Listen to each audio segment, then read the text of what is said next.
For most of the chronic ailments that people are suffering today in the world, the headquarters is in the stomach.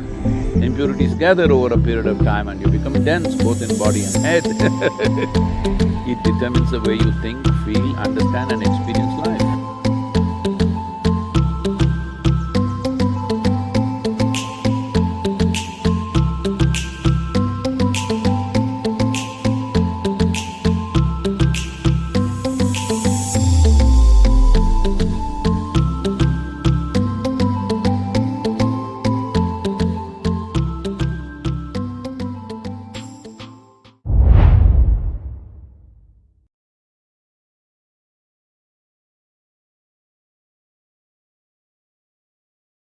I'm curious actually, your perception on water fasting or fasting and taking prolonged See, periods she went of to time. food directly. Okay, fasting, not food, good. It's the opposite of food. It's time away from food and the benefits, if you believe there are any benefits from allowing ourselves to take a reset and to renegotiate our relationship with food. See, this happened in Los Angeles. A cardiac surgeon drove his… he was little fascinated with his Ford Mustang. That was his car and he was little excited about it and one day it started coughing a little bit. So he took it to the local mechanic and said, some problem, please fix it. He said, yeah, doc, come tomorrow morning, it'll be ready. The doctor, before going to work tomorrow morning, he went there, but it was not ready. So he said, okay, come in the evening, it'll be ready. He came in the evening, it was not ready. He said, what's the matter? You said morning, I came. You said evening, I came, what is the issue? And the mechanic was in that kind of mood, he said, see, you're a heart surgeon, you also fix engines, I also fix engines, how come you're paid 10 times more than me? So the doctor looked at him and said, try to fix the engine when it's running, let me see. So human life and human body needs to be fixed when it's running, otherwise it's meaningless. All right, you're going to postmortem what's the point of that? We need to fix this body when it's running. If you want to fix this body when it's running, you must understand, because we're talking about something related to digestive process. These are the stages of this: ingestion, putting something inside; digestion, assimilation, excretion. These are four dimensions of food and the whole process. Ingestion, digestion, assimilation, excretion. Ingestion is happening in today's world just about any time, wherever they are, sitting, standing, any time of the day or night, people just eat because there's so much food. It was not like this ever in the history of humanity. But unfortunately, fortunately there is a lot of food, unfortunately, people don't know when to eat, when not to eat. As there are cycles in time, see, we know time only by cycles. If the planet spins one like this, one spin, we say it's a day. Otherwise you wouldn't know. If the moon goes around, we say 1 month. If we go around the sun, then we say 1 year. So our idea of time is essentially cycles. Our birth and death is also a question of cycles. Only because our mothers' bodies were in sync with the cycles of the moon, we are even born, otherwise we wouldn't be born. So our whole physical existence is cyclical. The entire spiritual process, we could go into that if you wish, essentially is significant because it's not cyclical. Because cyclical means you're going in circles. If I say you're going in circles, what does it imply? You're in a loop.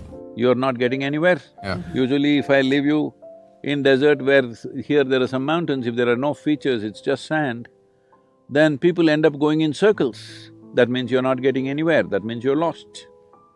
So the moment you are completely identified with your body and your psychological structure, you will start going in cycles. So in India, in the yogic culture, it's very, very clear This is called as samsara, that means cyclical life. So cyclical life, as good a merry-go-round it may be, if you arrange it well, it's a good merry-go-round, but you're not getting anywhere. Children can enjoy a merry-go-round. If all the adults are sitting in the merry-go-round and going round and round thinking they're traveling, oh, very tragic, isn't it? So that's what happens. So the body is a cycle. These cycles are very connected with the planetary cycles, with the moon cycle, with the sun cycle, everything. Lunar cycle, solar cycles and the earth cycles are very important for the body.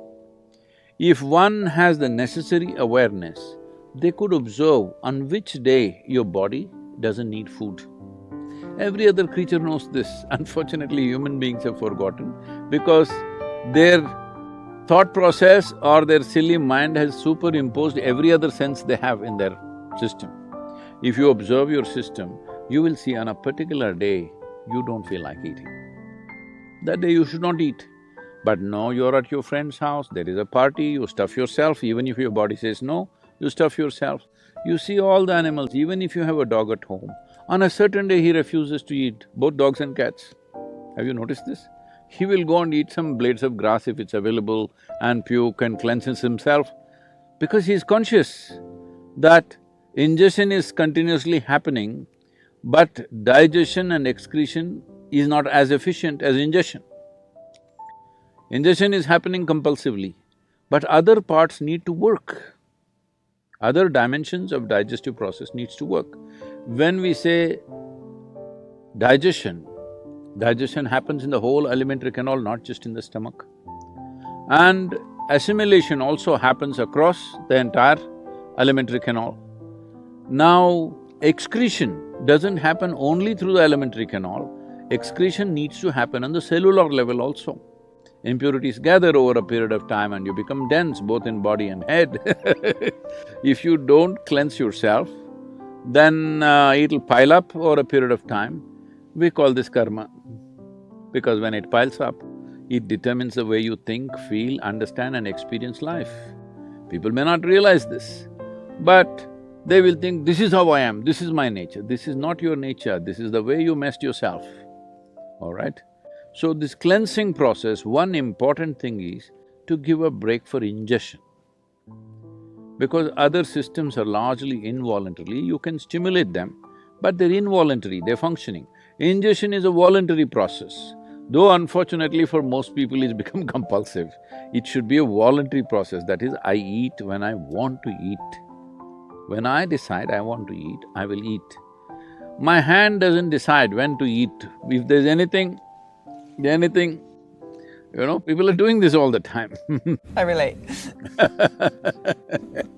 I think if we leave a bunch of good chocolates around you, your hand will eat, not you. So ingestion should be a conscious process. To bring this consciousness, there are many methods. One is fasting. Simply denying yourself food and water could cause damage to the system.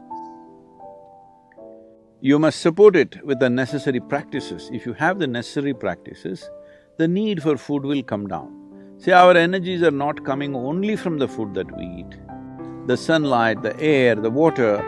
Actually, in the yogic sciences, we say, if you really keep your system well, 60 to 70% of your energy should come from these three factors: sunlight, air, water. Another 40% should come from the food that you eat. So naturally, amount of volume of food that you eat will compress. I must tell you about myself. When I was young, I'm a big eater. I never became big because my activity was immense. But today what I eat is actually 1/10 or less than 1/10 of what I used to eat at that time. From the age of 19 till now, I'm still the same weight. What I was at 19. Only thing is, at that time, all the weight was on my shoulders.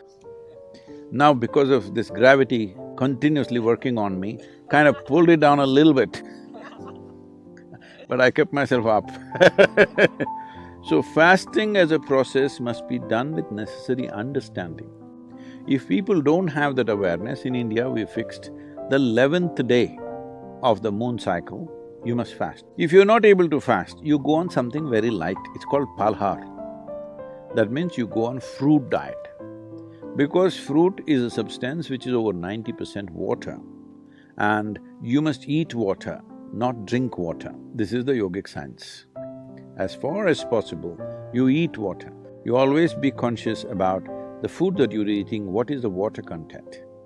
Like a South Indian meal, if you eat, a cooked meal I'm talking about, if you eat, very easily 60–70% water. In fact, more. In some of the foods, it's much more.